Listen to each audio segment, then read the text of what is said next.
नमस्कार दोस्तों, मैं अंकुर उपाध्याय स्वागत करता हूं आप सभी का आपके अपने YouTube channel share market analysis में। दोस्तों, बात करें अगर अमेरिका के बाजार की तो कल तूफानी तेजी देखने को मिली है यूएस मार्केट में। और एक काफी बड़े फॉल के बाद कल यूएस थमता हुआ दिखा था, फ्लैट टू पॉजिटिव बंद हुआ और आज फाइनली तेजी आई। आज से मेरा मतलब कल का है और कल से मेरा मतलब परसों का था। ट्रेडिंग सेशंस के हिसाब से समझना दोस्तों। बात करें अगर अमेरिका के मार्केट्स की तो एक बार नजर डाल लेते हैं कि कितनी तेजी बनी है। डाउ करीब 500 पॉइंट्स रैली करता हुआ दिखा है। एग्जैक्टली 498 पॉइंट्स की तेजी डाउ जोन्स में दिखी है।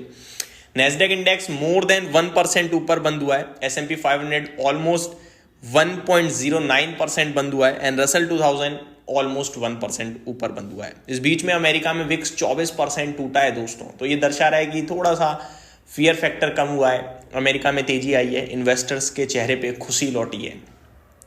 दोस्तों, इस तेजी को एक्चुअली में कल से मेरा मतलब परसों का, मैं वापस से बता दूं, एक्चुअली में इस तेजी को थर्सडे को आ जाना चाहिए था, बिकॉज उनका थर्सडे जो जीडीपी नंबर आया था वो बहुत ही शानदार था। मैंने वीडियो भी शूट करी थी कि मार्केट अभी 200 पॉइंट ऊपर है, नीचे जा रहा है, लेकिन इसको एक्चुअली में तो 300-400 पॉइंट भागना चाहिए, बट अमेरिका नहीं भागा क्योंकि बीते 9 दिनों से डाउ जोन्स गिर रहा था। तो आप जब फर्स्ट तेजी दिखाते हो तो वो सेलिंग के रूप में यूज हो जाती है। एग्जैक्टली वही हुआ। लेकिन कल जब वापस से अमेरिका में तेजी बनी तो लोगों ने अलग अलग कहानियां बनाना शुरू करी, बट एक्चुअली में फैक्ट तो यही था दोस्तों कि अमेरिका में बहुत सेलिंग हो चुकी है और ऐसा कुछ नेगेटिव है नहीं। उनका जीडीपी आंकड़ा बहुत स्ट्रांग आया है। फेड ने डेफिनेटली 2025 में रेट कट कम करने की बात करी है, बट अगर आपको किसी चीज की जरूरत है ही नहीं तो आप क्यों करोगे, ये भी तो आप सोचो ना। तो मेरे हिसाब से ओवरऑल मार्केट को ऊपर आना था और मार्केट ऊपर आता हुआ दिखा है। इस बीच में मैंने अपने व्यूअर्स के लिए हमेशा कहा कि अगर आप एक इन्वेस्टर हो तो आपको समझना चाहिए कि आगे क्या है आपके लिए। पीछे जो है वो मत सोचो, जो हो चुका है वो मत सोचो। आगे है आपके लिए Q3 की अर्निंग्स, आगे है आपके लिए बजट, आगे है आपके आरबीआई पॉलिसी का रेट कट। तो यहां पे फोकस करना चाहिए हमें। अगर अर्निंग्स खराब आती हैं Q3 की, देन डेफिनेटली हम सोचेंगे कि फ्रेश राउंड ऑफ सेलिंग आएगी, बाजार गिरेगा। एक चीज जो मैं अपने व्यूअर्स को बताना चाहूंगा, गिरावट इज टेम्पररी और तेजी इज परमानेंट। ठीक है जी, गिरावट होती है बाजार में और ये गिरावट ही आपके लिए पैसा बनाने का मौका होती है। तो जो एक रियल इन्वेस्टर है ना, वो हमेशा गिरावट का वेट करना, कभी गिरावट से डरना मत। क्यों? क्योंकि गिरावट टेम्पररी है, वहां आपके लिए शेयर सस्ते होते हैं। अब जब शेयर्स टूटेंगे, बाजार टूटेगा, तो कुछ ना कुछ तो नेगेटिव होगा, तभी तो गिरेगा। ऐसा तो है नहीं कि कुछ नेगेटिव है ही नहीं, बाजार बिना बात के गिर जाए या स्टॉक बिना बात के गिर जाए। नहीं, कुछ नेगेटिव है इसीलिए गिरेगा और आपको उस नेगेटिविटी को समझना है और वहां फैसला लेना है कि ये चीज तो टेम्पररी है। जीडीपी अगर खराब आ रही है तो वो टेम्पररी है, जीडीपी अगर स्ट्रांग आ रही है तो वो टेम्पररी है, लेकिन कंपनीज की अर्निंग टाइम टू टाइम बढ़ती रहनी चाहिए।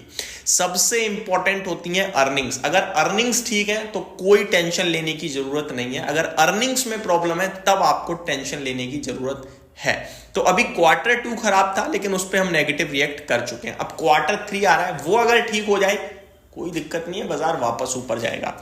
ठीक है जी। अब दूसरा बड़ा रीजन बना हुआ है इस समय बाजार की गिरावट का, वो है FIIs की सेलिंग। तो एक बार FIIs का फिगर देखते हैं। ये तो बहुत ही ज्यादा खराब कर रहे हैं। इन्होंने तो पूरा मन बना लिया है कि हम नहीं मानेंगे, हम बेचेंगे बस।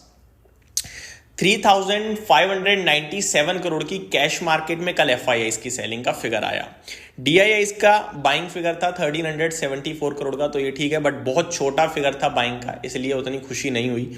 और FIIs फ्यूचर्स में 2275 करोड़ की सेलिंग कर गए हैं। अगर आपको लग रहा है यार बड़ा बेचा है, तो मैं आपको बता दूं बीते कुछ दिनों में FIIs ने काफी हैवी सेलिंग करी है। तो कल की सेलिंग तो काफी छोटी है उसके कंपेरिजन में।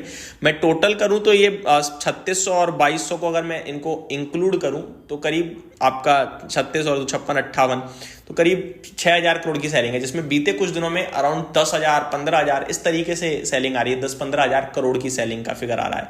तो कल का सेलिंग का फिगर थोड़ा सा छोटा था, ये अच्छी बात है। हालांकि बाइंग उसके सामने बिल्कुल भी नहीं थी, जिसकी वजह से बाजार रिबाउंड नहीं कर पाए। दोस्तों, कल मार्केट का बहुत बुरा हाल था। लगभग 23,587 पे हमारा निफ्टी बंद हुआ है, लेकिन अभी करंट सिचुएशन ऐसी है कि गिफ्ट निफ्टी करीब आपके लिए 150 पॉइंट समथिंग ऊपर बंद हुआ और 23,769 के लेवल्स पे बंद हुआ है। तो एक मंडे को अच्छा ट्रेडिंग सेशन रह सकता है, ये हम उम्मीद करके चल सकते हैं। एंड स्टॉक स्पेसिफिक काफ़ी सारे स्टॉक्स के लिए बड़ी बड़ी खबरें हैं जो मैं दिन के दौरान आपके साथ कवर करूंगा, उसके लिए चैनल पे बने रहिएगा। Thank you so much for watching this video. Have a great day guys.